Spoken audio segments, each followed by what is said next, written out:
আসসালামু আলাইকুম এভরিওয়ান। আশা করি সবাই ভালো আছেন।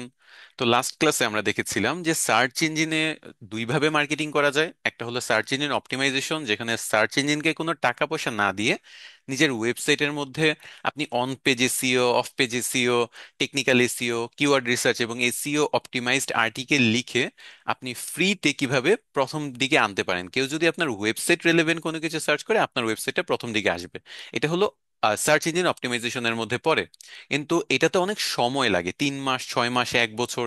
তারপর আবার আপনি একেবারে প্রথম পেজে আসতে পারবেন কিনা তার কিন্তু কোনো গ্যারান্টি কেউ দিতে পারে না। আপনি চেষ্টা করতে পারেন, আপনি একটু কম কম্পিটিশনের টপিকগুলোতে আপনি র্যাঙ্ক করার চেষ্টা করতে পারেন, কিন্তু বেশি কম্পিটিশন হলে কিন্তু প্রথম পেজে আসাটা একেবারে কঠিন হয়ে যাবে।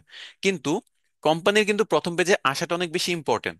মনে করেন কেউ ডিজিটাল মার্কেটিং লিখলো এবং সেই রিলেভেন্ট কোনো কোম্পানি যদি থাকে, তারা সবাই কিন্তু চাবে প্রথম পেজে আসতে। তো এখানে একটা শর্টকাট আছে, সেটা হলো পেইড অ্যাডভার্টাইজিং বা পেইড মার্কেটিং। আপনি সার্চ ইঞ্জিনে যেমন ফ্রিতে অপটিমাইজেশনের মাধ্যমে প্রথম দিকে আনতে পারবেন, যেখানে সময় বেশি লাগছে, এফোর্ট দিতে হচ্ছে অনেক। আরেকটা হলো আপনি সার্চ ইঞ্জিনকে টাকা দিয়ে আপনি প্রথমে আনতে পারবেন। তো এটার উদাহরণ আপনাদের একটু প্র্যাকটিক্যালি আমি দেখাচ্ছি। এটাকে আমরা সাধারণত পিপিসি অ্যাডভার্টাইজিং বলি। এটা কেন পিপিসি অ্যাডভার্টাইজিং সেটা আপনি দেখলেই বুঝতে পারবেন। তো চলেন ফার্স্ট আমরা গুগলে যাই। গুগলে যে ধরেন আমি সার্চ করলাম best car washing company in USA, best car washing company in USA এটা লিখে সার্চ করলাম। সার্চ করলে প্রথমে দেখেন স্পন্সর্ড লেখা। স্পন্সর্ড লেখা মানে এটা টাকা দিয়ে তারা গুগলে প্রথমে দেখাচ্ছে। সো গুগলকে তারা টাকা দিয়েছে যাতে গুগল তাদের প্রথমে দেখায়। এখানে দেখেন প্রথমে একটা ও মাই কার বাটলার ডট কম এটা দেখাচ্ছে, তারপর এটা হলো কার ওয়াশ প্রো ডিজাইনার্স, এরকম একটা ওয়েবসাইট আছে। এরপর আরো অনেকগুলো, 4টা 5টা 6টার মতো আপনি দেখতে পাচ্ছেন, শুধু তারা টাকা দিয়ে ফার্স্টে চলে আসছে। তারপর আরেকটু নিচে যদি যান, আপনি কিন্তু সার্চ ইঞ্জিন অপটিমাইজ করে মানে টাকা পয়সা খরচ ছাড়াও কিন্তু অনেক ওয়েবসাইট আছে যাদের আমরা এখানে দেখতে পাচ্ছি, যেমন CPTop100.com, তারপর এখানে কার ওয়াশ অ্যাডভাইজরি, এরকম বিভিন্ন ওয়েবসাইট কিন্তু আমরা টাকা পয়সা দেওয়া ছাড়াও এসেছে। আবার একেবারে নিচে যদি চলে যাই, এখানেও কিন্তু কিছু টাকা পয়সা দিয়ে কিছু ওয়েবসাইট দেখেন এখানে আমরা দেখতে পাচ্ছি যে তারা সার্চ ইঞ্জিনে র্যাঙ্ক করেছে, তাই না? তো আমরা কিছু পাচ্ছি যে সার্চ ইঞ্জিন অপটিমাইজেশনের মাধ্যমে র্যাঙ্ক করা, কিছু পাচ্ছি যে পিপিসি অ্যাডভার্টাইজিং এর মাধ্যমে র্যাঙ্ক করা। তো পিপিসি অ্যাডভার্টাইজিং মূলত আমরা এগুলাকে কেন বলি সেটা একটু দেখেন। গুগল কিন্তু তাদেরকে প্রথমে দেখানোর জন্য টাকা কাটবে না। এই যে আমি সার্চ করলাম best car washing company in USA, আমি সার্চ করলাম, তারপর এখানে car detail services, car wash pro designers এগুলো আসছে। এগুলা আমরা যে দেখতে পাচ্ছি এটার জন্য টাকা কাটবে না।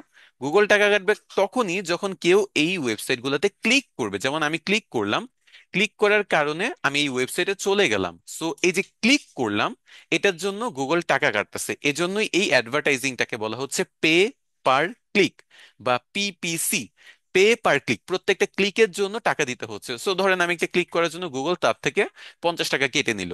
তো যারা যারাই ক্লিক করবে, যতবারই ক্লিক করবে, সবার থেকে কিন্তু মানে সবার ক্লিকের জন্য কিন্তু এই কোম্পানি গুগলকে 50 টাকা করে দিবে।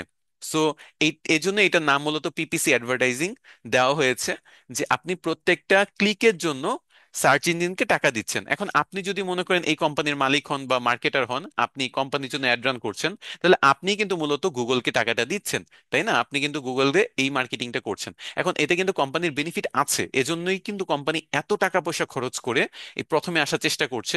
কারণ দেখেন, কেউ যদি বেস্ট কার ওয়াশ লিখে সার্চ করে, ফার্স্টে কিন্তু এই কার ডিটেলিং সার্ভিস, এই ও মাই কার বাটলার ডট কম এর ওয়েবসাইটটা পেয়ে যাচ্ছে, এবং তারা এই ওয়েবসাইটে যাচ্ছে, ডিটেলস পড়তেছে, হয়তোবা তাদের কার ওয়াশিং এর জন্য বুকিং দিচ্ছে। তো এভাবে কিন্তু এই ওয়েবসাইটের হিউজ পরিমাণে প্রচার প্রচারণা হচ্ছে। সো প্রত্যেকটা কোম্পানি কিন্তু জেনে বুঝেই এত টাকা পয়সা খরচ করে বা পিপিসি অ্যাডভার্টাইজিং করে নিজেকে প্রথম দিকে দেখানোর চেষ্টা করতেছে, কারণ প্রত্যেকটা কোম্পানির এর মধ্যে বেনিফিট আছে।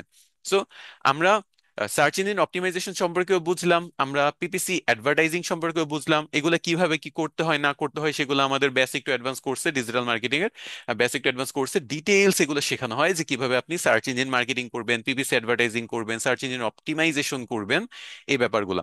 আচ্ছা, এখানে লাস্ট একটা জিনিস আমি আপনাদের বলি, সেটা হলো এই যে আমরা সার্চ ইঞ্জিন অপটিমাইজেশন দেখলাম, যেটাকে সংক্ষেপে বলো এসইও, এবং এই যে এখন আমরা দেখলাম পিপিসি অ্যাডভার্টাইজিং, এই দুইটাকে কিন্তু আপনি একত্রে সার্চ ইঞ্জিন মার্কেটিং বলতে পারেন, বা যেটাকে সংক্ষেপে আমরা বলি SEM, সার্চ ইঞ্জিন মার্কেটিং। কারণ সার্চ ইঞ্জিন মার্কেটিং হলো সার্চ ইঞ্জিনে যে মার্কেটিংটা করা হয়, এবং এটাকে দুই ভাগ যদি করেন, একটা হলো ফ্রিতে করা এসইও, আর একটা হলো টাকা দিয়ে করা, সেটা হলো পিপিসি। আমরা যেমন সোশ্যাল মিডিয়া মার্কেটিং দেখেছি যেখানে ফ্রিতে করা যায়, টাকা দিয়েও করা যায়, তেমনি সার্চ ইঞ্জিনেও যে মার্কেটিংটা করা হয় সেটাতে দুই ভাগ করা হচ্ছে, একটা হলো সার্চ ইঞ্জিন অপটিমাইজেশন, আর একটা হলো PPC advertising. So search engine অপটিমাইজেশনে আমরা সম্পূর্ণ ফ্রি অফ কস্ট নিজের ওয়েবসাইটে বিভিন্ন জিনিস অপটিমাইজ করে র্যাঙ্কে আনার চেষ্টা করি, প্রথম দিকে আনার চেষ্টা করি। আর পিপিসি অ্যাডভার্টাইজিং এ আমরা সার্চ ইঞ্জিনকে টাকা দিয়ে, বলা যায় কিছুটা ঘুষ দিয়ে, আমরা প্রথম দিকে আসার চেষ্টা করি। তো এই আর কি, এই দুই টাইপের মার্কেটিং, এই দুই টাইপের মার্কেটিং আমরা শিখবো আমাদের অ্যাডভান্স কোর্সে। তো আজকের ক্লাস এতটুকুই ছিল, নেক্সট ক্লাসে আবার নতুন কোনো টপিক নিয়ে আপনাদের সাথে আবার দেখা হচ্ছে। আজকের মতো বিদায় নিচ্ছি। আল্লাহ হাফেজ।